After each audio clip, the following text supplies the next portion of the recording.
ದೀಪಾಲಂಕಾರ ಮಾಡಿದ್ದಾರಲ್ವಾ, ಕಾಣುತ್ತಿಲ್ಲ. ಹಂಗೆ ನಮ್ಮಲ್ಲಿರುವಂತಹ ಅಜ್ಞಾನವನ್ನು ನಾಶ ಮಾಡಿ ಜ್ಞಾನದ ಬೆಳಕನ್ನು, ಜ್ಞಾನದ ಜ್ಯೋತಿಯನ್ನು ಶಿವ ಧರ್ಮ ಕಂಬದ ಮೇಲೆ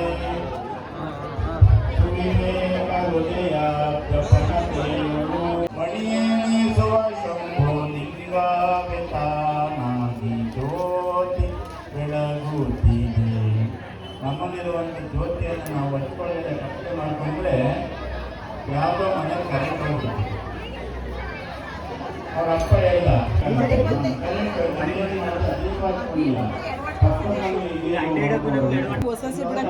ನಾವೇ ಬರ್ತೀವಿ ಅಪ್ಪರ ಎಲ್ಲಿಂದ ಕರೆಂಟ್ ಕೊಡುತ್ತೋ ಅಲ್ಲೇ ಕರೆಂಟ್ ಇಲ್ಲ ಅಂತ ಇದು ಅಭಾವ. ನಾವು ಇರ್ತದೆ ನಮ್ಮನೆ ಕರೆಂಟ್ ಹೋಗ್ತಾರೆ, ನಾವೇ ಮಾಡ್ಬೋದು. ಲಕ್ಷ್ಮಿ ಒಂದು ಮನೆಯಲ್ಲ ವಾಸವಾಗಿ ಗೊತ್ತಲ್ಲ ನಿಮಗೆಲ್ಲ. ಈಗೆಲ್ಲ ದೇವಸ್ಥಾನ ಕಟ್ತಾರೆ, ಇದೆಲ್ಲ ಏನು ಮಾಡ್ತಿದ್ರು. ಅದಕ್ಕೋಸ್ಕರ ಆ ತಾತ ಹೇಳ್ದ, ಬೆಳಿಗ್ಗೆ ತೀರ್ಮಾನ ಮಾಡ್ಕೊಳ್ತೀನಿ, ಹೋಗಿ ಮನೇಲಿ ಮಲ್ಕೋ, ಕೋಣೆ ಮನೆಗೆ ಹೋಗು ಅಂತ ದೇವಿಗೆ ಹೇಳ್ದ. ಅವನು ದೇವಿ ಏನು ಮಾತಾಡಲ್ಲ, ಒಳಗಡೆ ಹೋಯ್ತು. ಬೆಳಕರಿತು, ಎಲ್ಲ ಮಕ್ಕಳು. ಇವತ್ತು ನಾವು ಊರಿನ ಅಲ್ಲೇ ರೋಡಲ್ಲಿ ತಿರುಗಾಡ್ತೀವಿ, ಒಳಗಡೆ ಬಂದು ನೋಡಿದ್ರೆ ಎಷ್ಟು ದೀಪಾಲಂಕಾರ ಮಾಡಿದ್ದೀರಿ, ಎಷ್ಟು ಜನಕ್ಕೆ ಪ್ರಸಾದ ವ್ಯವಸ್ಥೆಯನ್ನು ಮಾಡಿದ್ದೀರಿ. ದೇವಸ್ಥಾನವನ್ನು ನಮ್ಮ ಹಿರಿಯರು ಹಾಕೊಟ್ಟಂತಹ ಸನ್ಮಾರ್ಗದಲ್ಲಿ ನಾವು ನಡೆದಿದ್ದೆ ಆದರೆ ನಮ್ಮ ಬದುಕು, ನಮ್ಮ ಜನ್ಮ ಸಾರ್ಥಕ ಆಗುತ್ತೆ ಅಂತೇಳಿ ನೀವೆಲ್ಲ ಸೇವೆಯನ್ನು ಮಾಡ್ತಾಯಿದ್ದೀರಿ. ಇವತ್ತು ನಾವು ಎಲ್ಲ ಹೆಣ್ಮಕ್ಳು ಜಾಸ್ತಿ ಸಂಖ್ಯೆಯಲ್ಲಿ ಇದ್ದಾರೆ. ಇವತ್ತು ರಾಷ್ಟ್ರೀಯ ಮಹಿಳಾ ದಿನಾಚರಣೆಯ ನಮ್ಮ ಭಾಗೇಶ್ವರ ಪುರುಷರ ಪರವಾಗಿ, ನಮ್ಮ ಪರವಾಗಿ ನಿಮ್ಮೆಲ್ಲರಿಗೂ ಅಂತಾರಾಷ್ಟ್ರೀಯ ಮಹಿಳಾ ದಿನಾಚರಣೆಯ ಶುಭಾಶಯನ ಕೋರ್ತಾ ಎಲ್ಲ ತಾಯಂದಿರಿಗೆ. ಯಾಕೆ ಈ ಮಾತನ್ನು ಹೇಳ್ತೀನಿ ಅಂತ ಅಂದರೆ, ನೀವು ಮೈಸೂರು ಅಮ್ಮನ ಪೂಜೆ ಮಾಡ್ತಾ ಇದ್ದೀರಿ, ಆದಿಲಕ್ಷ್ಮಿನ ಪೂಜೆ ಮಾಡ್ತಾ ಇದ್ದೀರಿ. ಇವತ್ತು ಯತ್ನಾರ್ಯಂತು ಪೂಜ್ಯಂತೆ ರಮಂತೆ ತತ್ರ ದೇವತ. ಯಾರ ಮನೆಯಲ್ಲಿ ದೇವತೆಗಳು ವಾಸವಾಗಿರ್ತಾರೆ ಅಂತ ಅಂದರೆ, ಯಾರ ಮನೆಯಲ್ಲಿ ಹೆಣ್ಮಕ್ಳಿಗೆ ಗೌರವ ಇರ್ತದೋ, ಜನ್ಮ ಕೊಟ್ಟಂಥ ತಂದೆ ತಾಯಿಗಳಿಗೆ ಪೂಜ್ಯ ಸ್ಥಾನ ಕೊಟ್ಟಿರ್ತೀವೋ, ಯಾರ ಮನೆಯಲ್ಲಿ ಹೆಣ್ಮಕ್ಳು ಕಣ್ಣೀರು ಹಾಕೋದಿಲ್ವೋ, ಯಾರ ಮನೆಯಲ್ಲಿ ಮಕ್ಕಳಿಗೆ ಸಂಸ್ಕಾರ ಕೊಡ್ತಿದೆವೋ ಅದು ಸ್ವರ್ಗಕ್ಕೆ ಸಮಾನ ಅಂತ ಹೇಳ್ತಾರೆ. ಇವತ್ತು ಇಷ್ಟು ಎಲ್ಲ ದೇವತೆಗಳು, ಅನೇಕ ಗ್ರಾಮ ದೇವತೆಗಳು, ಶನಿ ಮಹಾತ್ಮನಿಂದ ಹಿಡಿದು ಕಾಲಭೈರವೇಶ್ವರ, ವೀರಭದ್ರ, ಆಂಜನೇಯ, ತುಂಬ ಹಲವಾರು ಗ್ರಾಮ ದೇವತೆಗಳು ನಮ್ಮೂರಿಗೆ ಇವತ್ತು ಬಂದಿದೆ. ಇವತ್ತು ಹೋಮ ಹವನ ಎಲ್ಲ ಅರ್ಚಕರು ವೇದ ಪಠಣಗಳನ್ನ ಮಾಡಿ ಒಂದು ಭಾಗೇಶ್ವರದಲ್ಲಿ ಒಂದು ಪ್ರಭಾವಳಿ ಪ್ರಾರಂಭ ಆಗಿದೆ. ನಮ್ಮೆಲ್ಲರ ವೇದ ಪಠಣ ಮಾಡ್ತಾ ಇದ್ರೆ ಒಂದು ಪ್ರಭಾವಳಿ. ಭಸ್ಮಸಾತ್ ಕುರು ಜ್ಞಾನಾಗ್ನಿ ಸರ್ವಕರ್ಮಾಣಿ ಭಸ್ಮಸಾತ್ ಕುರುತೆ ತಥಾ ಅಂತೇಳಿ, ನಾವು ಮಾಡಿದಂಥ ಕರ್ಮಗಳು ಎಲ್ಲಿ ನಾಶ, ಭಸ್ಮದಲ್ಲಿ ಹೇಗೆ ಬೆಂಕಿಗೆ ನಾವು ಆಹುತಿಯನ್ನು ಕೊಡ್ತೀವಲ್ಲ, ಹೇಗೆ ಸುಟ್ಟೋಗ್ತದಲ್ಲ, ಹಾಗೆ ನಾವು ಮಾಡಿದಂಥ ಪಾಪಗಳು ಹೇಗೆ ಅಗ್ನಿಯಲ್ಲಿ ಭಸ್ಮ ಆಗ್ತದೋ ಆ ರೀತಿ ಭಸ್ಮ ಆಗಬೇಕು ಅಂತೇಳಿ ಹೋಮ ಅವನ್ನೆಲ್ಲ ಮಾಡ್ತಾ ಇದ್ದೀವಿ. ಇವತ್ತು ನೊಣ ಗೊತ್ತಲ್ಲ ನಿಮಗೆ, ನೊಣ ಎಲ್ಲಿ ಕೂತ್ಕೊಳ್ತದೆ? ದೇವ್ರ ತಲೆ ಮೇಲೆ ಕೂತ್ಕೊಳ್ತದೆ, ನಮ್ಮ ಮೂಗ್ ಮೇಲೂ ಬಂದು ಕೂತ್ಕೊಳ್ತದೆ, ಒಳ್ಳೊಳ್ಳೆ ಅಡುಗೆ ಮಾಡಿದರೆ ಅಲ್ಲೂ ಬಂದು ಕೂತ್ಕೊಳ್ತದೆ. ಬನ್ನಿ ನಿಮ್ಗೆ ಒಳ್ಳೆ ಸಿಂಹಾಸನ ಹಾಕಿದ್ದೀನಿ ಅಂತೇಳಿ ಕೆಂಡದ ಮೇಲೆ ಏನಾದರೂ ಕುಂಡ್ರಿಸಿ ಕೂತ್ಕೊಳ್ತದೆ, ಅದು ಏನಾಗ್ತದೆ? ಸುಟ್ಟೋಗುತ್ತೆ. ಹಂಗೆ ಕೆಂಡ ಬೆಂಕಿ ಏನು ಅಂತ ಅಂದರೆ ಎಲ್ಲ ಸುಡೋದು ಧರ್ಮ ಅದು.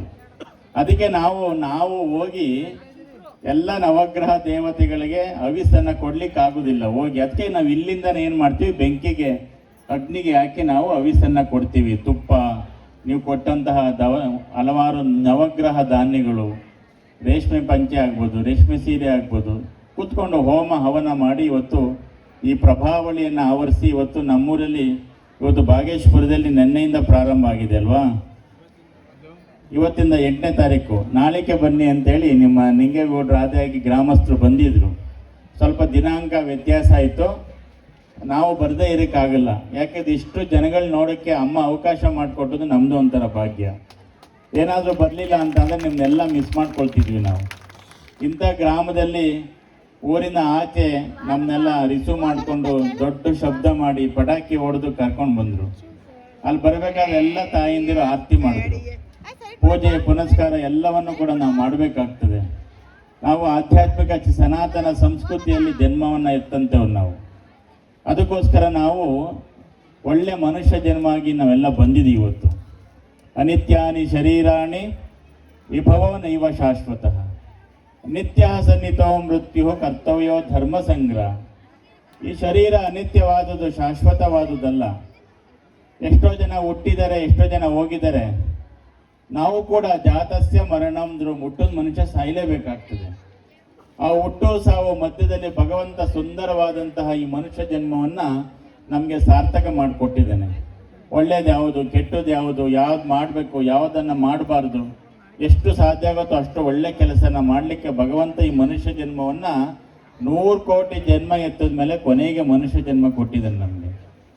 ನಾವು ಈಗಲಾದರೂ ಎಲ್ಲ ಗೊತ್ತು, ಪರೋಪಕಾರಾರ್ಥಂ ಇದಂ ಶರೀರಂ ವಿಭವೋ ನೈವ ಶಾಶ್ವತ. ನಾವೇನೇನು ಸಂಪಾದನೆ ಮಾಡಿದ್ರೆ ಯಾವುದು ನಮ್ಮ ಹಿಂದೆ ಬರುವುದಿಲ್ಲ. ನಿತ್ಯ ಸನ್ನಿತೋ ಮೃತ್ಯು, ಪ್ರತಿದಿನ ಪ್ರತಿ ಕ್ಷಣ ಸಾವನ ಹತ್ರ ಹೋಗ್ತಾ ಇರ್ತೀವಿ ನಾವು. ಅಷ್ಟೊಳಗಡೆ ಏನು ಮಾಡು ಅಂತ ಹೇಳ್ತಾರೆ ಅಂದರೆ ಕರ್ತವ್ಯೋ ಧರ್ಮ ಸಂಗ್ರಹ. ಏನಾದರೂ ಅಷ್ಟು ಧರ್ಮವನ್ನು ಸಂಪಾದನೆ ಮಾಡಿ, ಪುಣ್ಯವನ್ನು ಸಂಪಾದನೆ ಮಾಡಿಕೊಂಡು ನಾವು ಹೋದರೆ ನಮಗೆ ಭಗವಂತ ಏನು ಮಾಡ್ತಾನೆ, ಅಲ್ಲಿ ಜಾಗ ಕೊಡ್ತಾನೆ. ಪರಲೋಕೆ ಧನಂ ಧರ್ಮ.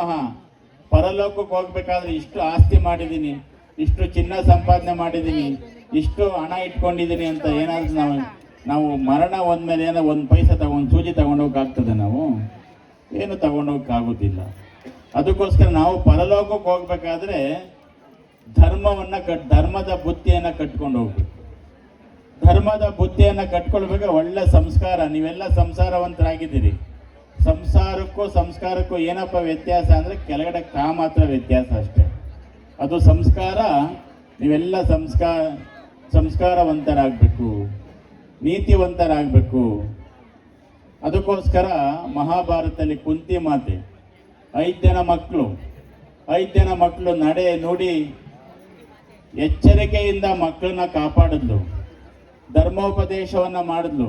ಇವತ್ತಿಗೂ ಕೂಡ 5 ಜನ ಮಕ್ಕಳು ನಾವು ನೆನೆಸ್ಕೋತಾ ಇದೀವಿ. ನಾವು ಗಾಂಧಾರಿಗೆ ಎಷ್ಟು ಜನ ಮಕ್ಕಳಿದ್ರು?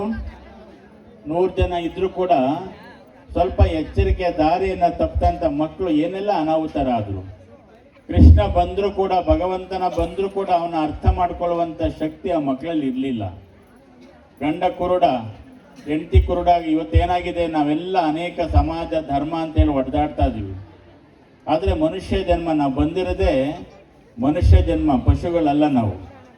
ಪಶುಗಳಿಗೆ ಏನೂ ಅರ್ಥ ಆಗೋದಿಲ್ಲ. ಅದಕ್ಕೆ ಹೇಳ್ತೇನೆ, ಭಗವಂತ ಒಂದು ಕಡೆ ಹೇಳ್ತಾನೆ, ನಾಯಿ ಒಂದು ಮನೇಲಿ ನೀವು ಪ್ರಾಣಿ ಸಾಕಿ, ನೀವು ಆ ಪ್ರಾಣಿ ಹೇಳುತ್ತಂತೆ, ಒಂದು ನಾಯಿ ಸಾಕಿದ್ರೆ ನಾಯಿ ನಮಗೆ ಕೂತು ಮಾತಾಡಿದ ಮಾತು ಬರಲ್ಲ ಅದಕ್ಕೆ. ಅದು ಹೇಳುತ್ತಂತೆ, ನಾನು ಯಾವುದೋ ಜನ್ಮದಲ್ಲಿ ಮಾಡಿದಂತಹ ಅಜ್ಞಾನದಿಂದ ಮಾಡಿದಂಥ ಪಾಪಗಳಿಂದ ಈ ಪ್ರಾಣಿ ಜನ್ಮ ಎತ್ತು ಬಂದಿದ್ದೀನಿ. ನನಗೇನು ಕೊಟ್ಟಿಲ್ಲ ಭಗವಂತ. ಮನೆ, ಹೆಂಡತಿ, ಮಕ್ಕಳು, ಪಾತ್ರೆ, ಅಡುಗೆ ಮಾಡ್ಕೊಳ್ಳೋಕೆ ಪಾತ್ರೆ, ಏನು ನನಗೆ ಜ್ಞಾನನೇ ಇಲ್ಲ. ನನಗೆ ಬರೀ ಪ್ರಾಣಿಯಾಗಿ ಹುಟ್ಟಿದ್ದೀನಿ. ಮನುಷ್ಯನ ನಂಬಿ ಭಗವಂತ ಕಳಿಸ್ಕೊಟ್ಟಿದ್ದಾನೆ. ಆ ಪ್ರಾಣಿ ಹೇಳುತ್ತಂತೆ, ನೀನು 20 ತುತ್ತನ್ನು ತಿನ್ನು, ನನಗೆ 1 ತುತ್ತು ಸಾಕು, ನನ್ನ ತಾಯಿ ತಂಗ ನೀನು ಸೇವೆ ಮಾಡ್ತೀನಿ ಅಂತೇಳಿ ಪ್ರಾಣಿಗಳು ಮನುಷ್ಯ ಜೊತೆ ಜೀವನ ಮಾಡ್ತಾವಂತೆ.